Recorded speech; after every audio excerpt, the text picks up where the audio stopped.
Здравейте, дами и господа! Ето ви отново в моята кухня. А днес ще ви представя една здравословна рецепта.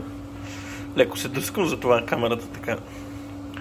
А именно филе от пастърва с броколи, които съм сложил да се варят за 3-4-5 минути най-много. Знаете, те не се варят много, иначе си развалят вкуса и се скашват. Леко посолявам, защото забравих.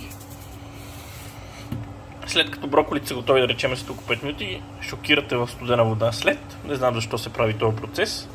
Или за да спреме готвенето, или за да запазим цвета, или защото така трябва. След това ще видите броколите какво ще се направят. Да се върнем на херингата, в случая на херингата на пастървата. В случай съм взел от... Бързо говоря, защото трябва да правя други работи. Взел съм от вакуумирана. По-хубаво да си вземете прясна пастърва с кожичка. Вкусил съм с сол и черно пиперче. Нея ще запържа на грил тигана, след като броколито стане готово. И към тях ще добавим един сос, който ще видите след малко.